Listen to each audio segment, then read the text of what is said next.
الحمد لله رب العالمين والعاقبة للمتقين والصلاة والسلام على سيد الأنبياء والمرسلين وعلى آله وصحبه أجمعين ومن تبعهم بإحسان إلى يوم الدين. أما بعد، قال الله تبارك وتعالى في كلامه المجيد: والسابقون الأولون من المهاجرين والأنصار والذين اتبعوهم بإحسان رضي الله عنهم ورضوا عنه وأعد لهم جنات تجري تحتها الأنهار خالدين فيها أبدا ذلك الفوز العظيم. ایک آیت کریمہ کی جو سورہ توبہ کی ہے، اس کی میں نے آپ کے سامنے تلاوت کی ہے. بہت لمبی چوڑی گفتگو سے اجتناب کرتے ہوئے دو چند باتیں آپ کے سامنے ہم اس درخواست کے ساتھ رکھیں گے کہ باتوں کو آپ یاد رکھیں گے اور جو باتیں عمل سے متعلق ہوں گی ان پر عمل پیرا ہونے کی کوشش کریں گے. اللہ مجھے آپ سب کو اس کی توفیق عطا کرے، آمین یا رب العالمین. اس دنیا میں انسان کا سب سے بڑا ہدف اور سب سے بڑی اس کی غرض و غایت، اس کا مقصد جو ہونا چاہیے وہ یہ کہ آخرت میں اللہ تعالیٰ کی رضا اور اللہ تعالیٰ کی خوشنودی حاصل ہو جائے، اس کے ذریعے مجھے کامیابی مل جائے. یہ واجب ہے ایک مومن پر، ضروری ہے ایک مومن پر کہ وہ اپنے افکار، اپنے مقاصد، اپنا قول، اپنا فعل تمام کی تمام کے پیچھے اسی بات کو وہ ملحوظ رکھے، اسی بات کو وہ مرکوز کرے کہ مجھے ان تماموں کے ذریعے اللہ تعالیٰ کی خوشنودی حاصل ہو. اللہ کی خوشنودی کے بعد اللہ سے ثواب بھی ملے گا، اللہ تعالیٰ سے مغفرت کا اعلان، اللہ کی جانب سے مغفرت کا اعلان ہوگا، رحمت کا آدمی مستحق ہوگا، تمام چیزیں اسے حاصل ہوں گی. اسی لیے آپ دیکھیں اللہ تعالیٰ نے قرآن مجید میں صحابہ کرام کے حوالے سے جو بات بیان کی وہ یہ: والسابقون الاولون من المہاجرین والانصار والذین اتبعوہم بإحسان. ایمان میں اور اسلام میں سبقت لے جانے والے مہاجرین اور انصار اور نیکی میں ان کی پیروی کرنے والے، ان تماموں کے لیے کیا ہے؟ رضی اللہ عنہم ورضوا عنہ. اللہ تعالیٰ ان سے راضی ہوا، وہ اللہ سے راضی ہوئے. اور اللہ نے ان کے لیے تیار کیا کر رکھا ہے؟ وَأَعَدَّ لَهُمْ جَنَّاتٍ تَجْرِي تَحْتَهَا الْأَنْهَارُ خَالِدِينَ فِيهَا أَبَدًا. ان کے لیے اللہ رب العالمین نے باغات تیار کر رکھے ہیں جن کے دامن سے نہریں بہتی ہیں، اور یہ اس میں ہمیشہ ہمیش کے لیے جائیں گے، رہیں گے. ذَلِكَ الْفَوْزُ الْعَظِيمُ. یہ ہے بڑی کامیابی. تو ایمان میں، اسلام میں سبقت لے جانے والے انصار مہاجرین، ان کی زندگیوں کا آپ جائزہ لیں تو مقصود ان کا یہی تھا کہ ہمیں کسی نہ کسی طرح اللہ تعالیٰ کی خوشنودی حاصل ہو جائے، اللہ تعالیٰ کی طرف سے ہمیں کامیابی مل جائے. آپ دیکھیں اللہ کے نبی صلی اللہ علیہ وسلم کا ایک بڑا پیارا فرمان ہے. فرماتے ہیں اللہ کے رسول صلی اللہ علیہ وسلم کہ اللہ تعالیٰ جنت والوں سے فرمائیں گے: ان اللہ تبارک و تعالی یقول لأہل الجنہ یا اہل الجنہ. جنت میں داخل ہوئے، اب اللہ تعالیٰ کا خطاب جنتیوں سے ہے اور جنت والوں سے اللہ کہتے ہیں: اے جنت والو. فیقولون لبیک ربنا وسعدیک. اتنی بات سننے کے بعد، یا اہل الجنہ کی آواز آنے کے بعد جنتی کہیں گے کہ لبیک ربنا وسعدیک، حاضر ہیں ہمارے رب، اے پروردگار ہم حاضر ہیں. اس کے بعد اللہ تعالیٰ ان سے فرمائیں گے: فیقول هل رضیتم، کیا تم راضی ہو، خوش ہو گئے؟ فیقولون، جواب میں یہ کہیں گے جنتی: وما لنا لا نرضى وقد اعطیتنا ما لم تعط احدا من خلقک. کیوں ہم خوش نہیں ہوں گے، کیوں ہم راضی نہیں رہیں گے؟ اس لیے کہ آپ نے ہمیں وہ کچھ عطا کیا ہے، وہ سب کچھ دیا ہے جو مخلوق میں سے کسی کو بھی آپ نے وہ عطا نہیں کیا. فیقول، اب اللہ تعالیٰ فرمائیں گے: انا اعطیکم افضل من ذلک. جو کچھ میں نے تمہیں عطا کیا ہے ان میں سب سے جو افضل چیز ہے وہ اب میں تمہیں عطا کروں گا. جنت مل گئی، نعمتیں مل گئیں، اب اس سے زیادہ افضل چیز کے عطا کرنے کی بات اللہ تعالیٰ فرما رہے ہیں، انا اعطیکم افضل من ذلک، اس سے زیادہ افضل، اس سے زیادہ فضیلت والی چیز میں تمہیں عطا کروں گا۔ قالوا، جواب میں جنتی کہیں گے، یا رب وَأَيُّ شَيْءٍ أَفْضَلُ مِن ذَلِكَ، اے ہمارے پروردگار ان تمام چیزوں سے زیادہ افضل کون سی چیز ہوگی؟ سب سے زیادہ فضیلت والی چیز ان کے علاوہ، اس کے علاوہ یا ان کے علاوہ کیا ہے؟ فیقول، اللہ تعالیٰ اب جواب میں فرمائیں گے۔ یہ انتہائی اہم ٹکڑے ہیں، اسے یاد رکھنے کی ضرورت ہے، اور اسے پانے اور اسے حاصل کرنے کے لیے اس دنیا میں کوشش کرنے کی ضرورت ہے۔ کیا کہتے ہیں اللہ کے نبی صلی اللہ علیہ وسلم؟ اللہ تعالیٰ فرمائیں گے، احل علیکم رضوانی فلا اسخط علیکم بعدہ ابدا، میری خوشنودی کو میں نے اب تم پر حلال کر دیا ہے، اب میں تم سے کبھی بھی اس کے بعد ناراض نہیں رہوں گا۔ تو یہ آدمی کے ذہن میں ہمیشہ ہو کہ جو چیز اللہ کو ناراض کرنے والی ہے اس سے ہم دور رہیں، جو اللہ کو راضی کرنے والی ہے، اللہ کو خوش کرنے والی ہے، ان چیزوں کو ہم اپنائیں، ان چیزوں کو ہم استعمال کریں، ان چیزوں کو ہم بروئے کار لائیں، ان چیزوں کا ہم خیال رکھیں، ان چیزوں کی طرف ہم توجہ دیں۔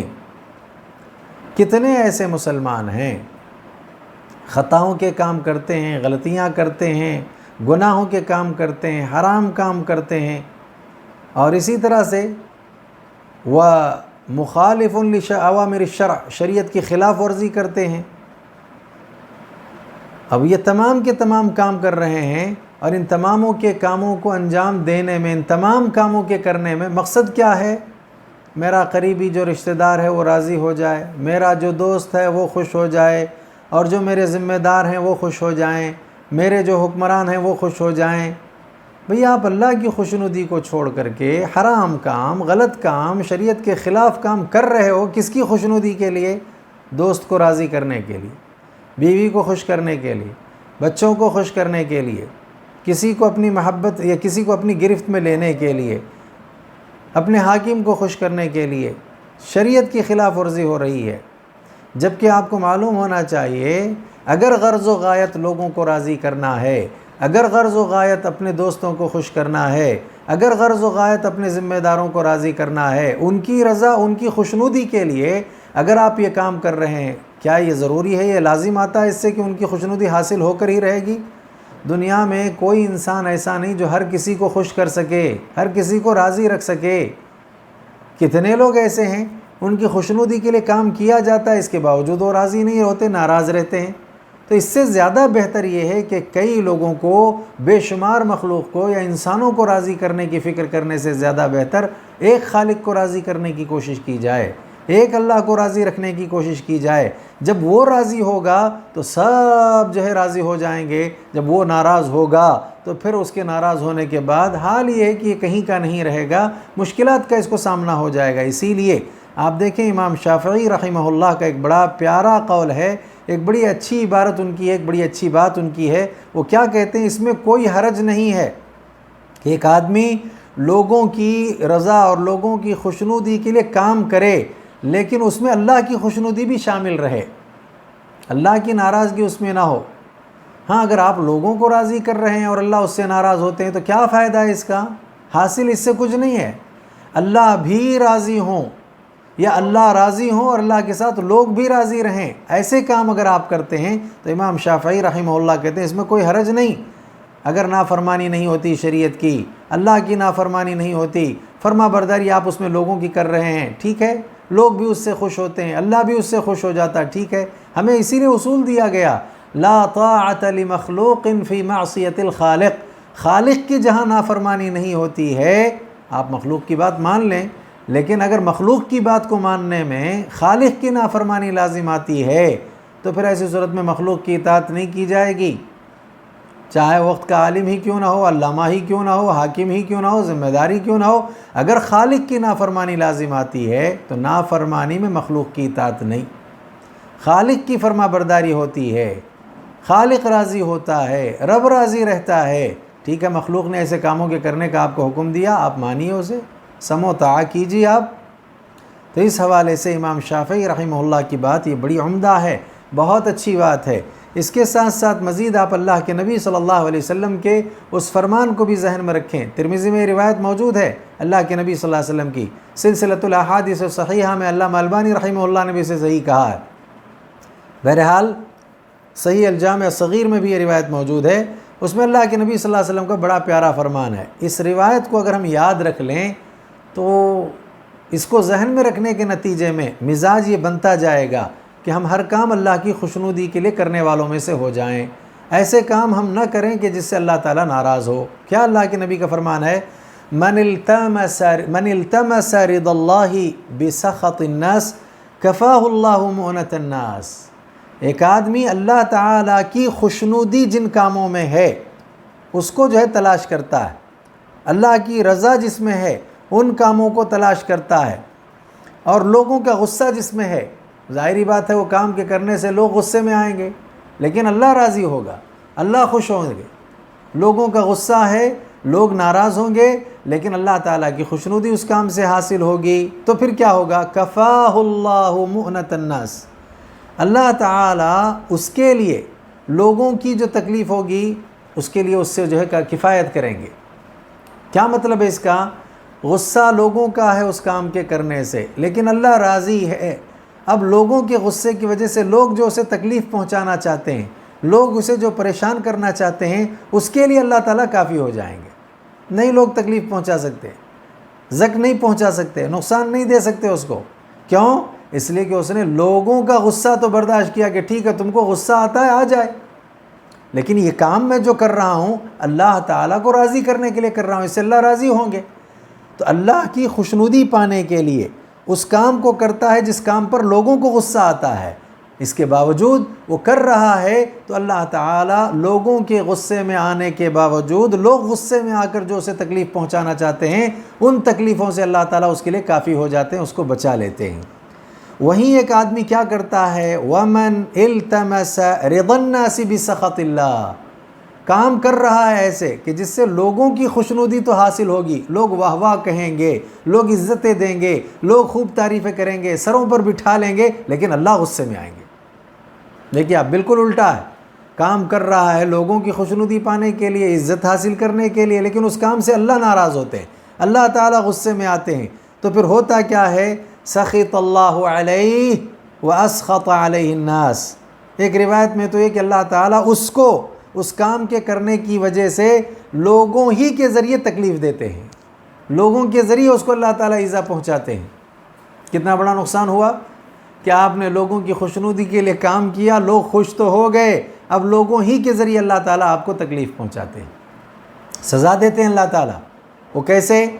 یہاں خاص کر علماء، دعات، لوگوں کی اصلاح کرنے والے، قوم کے ذمہ دار، قوم کے بڑے پیشوا، اغوا، ان تماموں کو ہوش کے ناخن لینے کی ضرورت ہے۔ کتنے ایسے ذمہ دار ہیں، حق جانتے ہیں، ان کو معلوم ہے کہ یہ اللہ کا فرمان ہے، یہ اللہ کے نبی کا فرمان ہے، لیکن اس کے باوجود لوگوں کو خوش کرنے کے لیے لوگوں کی مزاج کی باتیں کرتے ہیں، حق نہیں بیان کرتے، اس طرح لوگوں سے عزت حاصل کرتے ہیں۔ لیکن ایک وقت کے بعد جب لوگوں کو حق سمجھ میں آتا ہے تو وہ لوگ حق پر آتے ہیں اور اپنے ہی علماء کو، اپنے ہی ذمہ داروں کو، اپنے رہبروں کو کہتے ہیں کہ یہ بہت غلط لوگ ہیں، اتنے وقت تک یہ ہمارے ساتھ رہے، ہمیں حق انہوں نے بتایا نہیں، حق کی طرف رہنمائی کی نہیں، لہذا ہمیشہ یہ ہمارے راضی کرنے والے کام یا خوش کرنے والے کام کرتے تھے، نتیجہ کہ آج ہم کو حق معلوم ہوا، پتہ چلا کہ یہ خود غلطی پر ہیں۔ تو لوگوں کے ذریعے انہیں جو اس طرح اللہ تعالیٰ سزا دیتے ہیں۔ کتنے ایسے لوگ ہیں جو ایک زمانے میں عزت پا چکے لیکن اپنی عزتوں کو باقی رکھنے کے لیے حق جانتے ہوئے بھی حق انہوں نے نہیں بیان کیا۔ کیوں؟ حق بیان کریں گے تو لوگوں کی طرف سے ہمیں عزت نہیں ملے گی، لوگوں کی طرف سے ہمیں سننا پڑے گا، وغیرہ وغیرہ۔ تو دنیا میں مختصر سی زندگی میں آپ عزت کو پانے کے لیے کر رہے ہیں، ہمیشہ کی زندگی میں عزت کو حاصل کرنے کے لیے اللہ کی اور اللہ کے رسول کی باتوں کو ترجیح دینا چاہیے تھا۔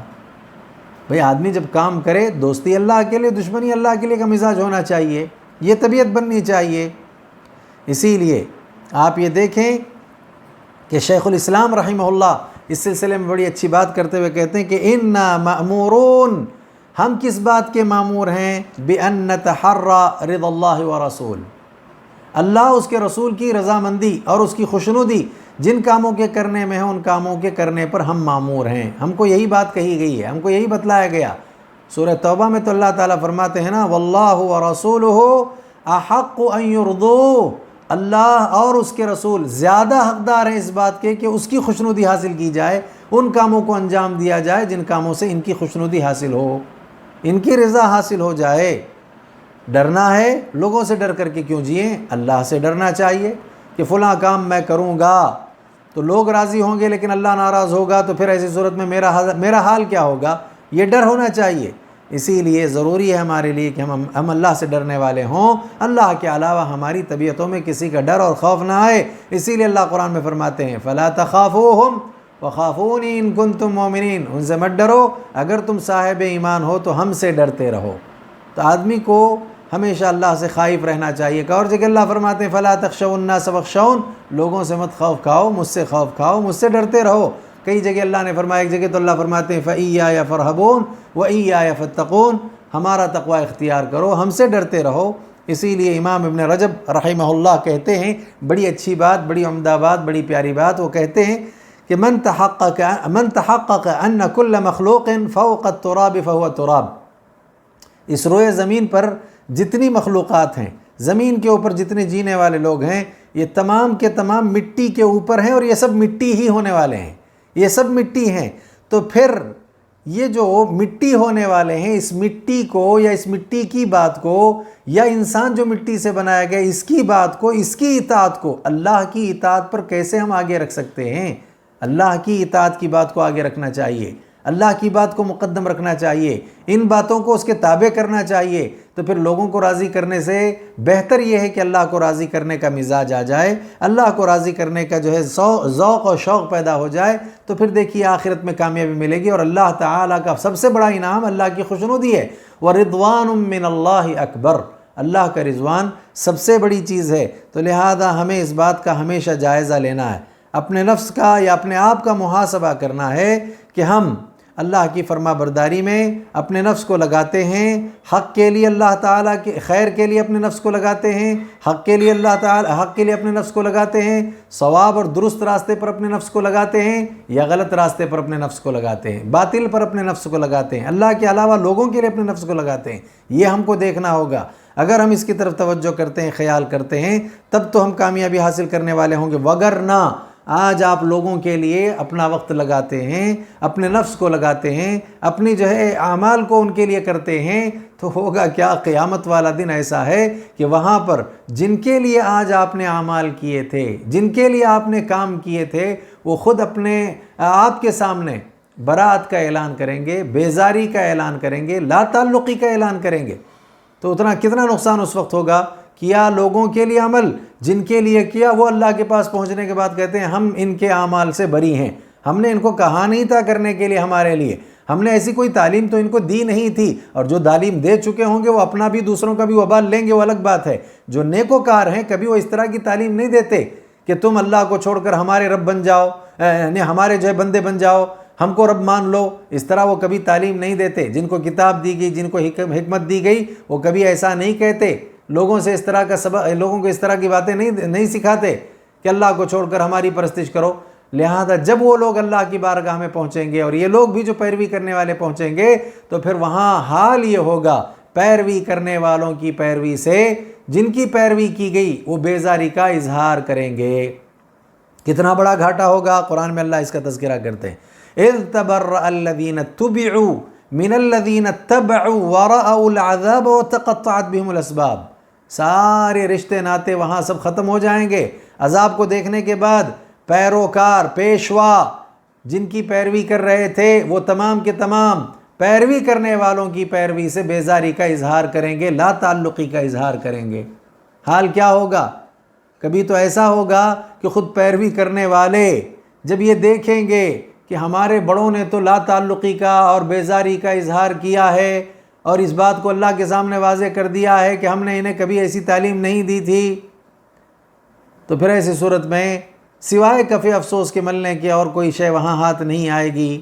جتنی بھی حسرتیں آپ کر لیں، جتنا بھی وہاں نادم رہیں، اس کا کوئی فائدہ نہیں ہونے والا۔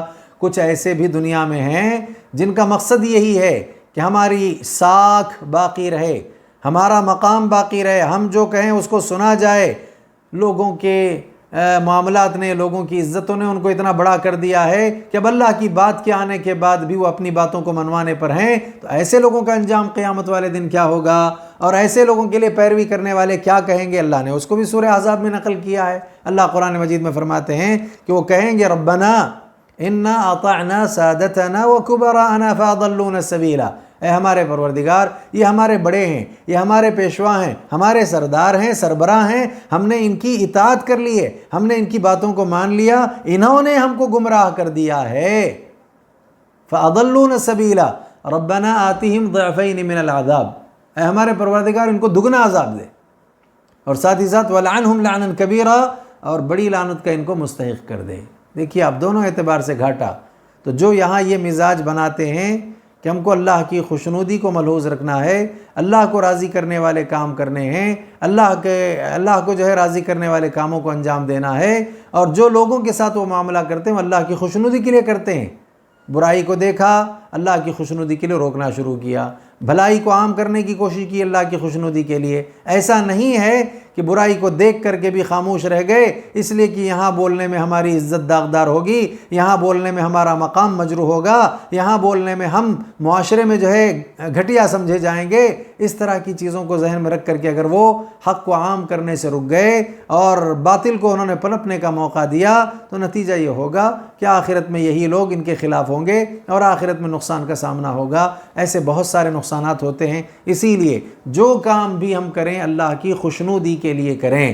اللہ کی خوشنودی سب سے بڑی چیز ہے، اسی لیے اللہ تعالیٰ قیامت والے دن جنتیوں کو جنت دینے کے بعد، نعمت دینے کے بعد، بہت ساری چیزوں کے دینے کے بعد، اپنا دیدار کروانے کے بعد، ان تمام بڑی بڑی نعمتوں کے بعد بھی کہیں گے میں اس سے زیادہ افضل چیز تم کو عطا کروں گا، فضیلت والی چیز تمہیں عطا کروں گا۔ تو پھر جنتی سن کر کہیں گے پروردگار ان تمام نعمتوں سے کہیں زیادہ بڑی نعمت اور فضیلت والی نعمت کیا ہو سکتی ہے، فضیلت والی چیز کیا ہو سکتی ہے؟ تو اللہ تعالیٰ پھر فرمائیں گے احل علیکم رضوانی فلا اسخط علیکم بعدہ ابدا، میں نے تم پر اپنی خوشنودی کو حلال کر دیا ہے، اب آج کے بعد میں تم سے کبھی ناراض نہیں رہوں گا، اس کے بعد پھر میں تم سے کبھی ناراض نہیں رہوں گا۔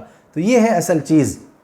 صحابہ نے رات دن ایک کیا، اللہ کی خوشنودی کو پانے کے لیے بڑی بڑی قربانیاں پیش کیں، نتیجے میں اللہ نے اعلان کیا رضی اللہ عنہم ورضوا عنہ۔ اس کے نتیجے میں اللہ تعالیٰ نے بعد والے اور اس وقت جو یہود و نصارہ، اس وقت کے جتنے بھی اسلام و ایمان سے دور لوگ تھے، ان کے بارے میں یہ کہا فَإِنْ آمَنُوا بِمِثْلِ مَا آمَنْتُمْ بِهِ فَقَدْ اهْتَدَوْا، اگر تم تماموں کا ایمان صحابہ کے ایمان کی طرح ہو جائے تو پھر تم ہدایت پر ہو۔ لہذا یہ بہت ضروری ہے کہ ہم اللہ کے نبی صلی اللہ علیہ وسلم کی اطاعت کریں، اللہ کی خوشنودی والے کام کریں، اور صحابہ کرام جیسا ایمان جو ہے اپنے اندر ایمان، صحابہ جیسے مومن بننے کی ہم کوشش کریں، جیسا ان کا ایمان تھا، جیسے وہ مومن تھے ویسے ہم مومن بننے کی کوشش کریں، تو ہم دنیا آخرت میں کامیابی حاصل کرنے والوں میں سے ہو جائیں گے۔ آج کے لیے میں اپنی ذات کے لیے، آپ تماموں کے لیے اتنی باتیں کافی سمجھتا ہوں۔ اللہ سے دعا کرتا ہوں کہ اللہ تعالیٰ ساری باتوں پر ہم سب کو عمل پیرا ہونے کی توفیق عطا کرے، اللہ تعالیٰ ہم سب کے ضروریات کو پورا کرے، ہر آفت، ہر بلا، ہر مصیبت، ہر پریشانی سے ہمیشہ کے لیے ہماری حفاظت فرمائے، اختتام زندگی پر ہماری زبانوں پر کلمہ توحید جاری فرمائے، موت کے وقت کی سختیاں، موت کے بعد کی پریشانیاں، قیامت کے دن کی ہولناکیوں سے ہمیں نجات عطا فرمائے، جنت الفردوس میں ہم تمام کو جگہ عطا کرے، اور جو کام آپ کی خوشنودی یعنی رب کی خوشنودی والے ہیں ان کاموں کو بجا لانے، ان کاموں کو انجام دینے کے اللہ توفیق عطا کرے۔ ہر ایسے کام جس سے رب ناراض ہوتے ہیں اللہ تعالیٰ اس سے ہمیں رکے رہنے، باز آنے کے اللہ توفیق عطا کرے۔ وآخر دعوانا ان الحمد للہ رب العالمین۔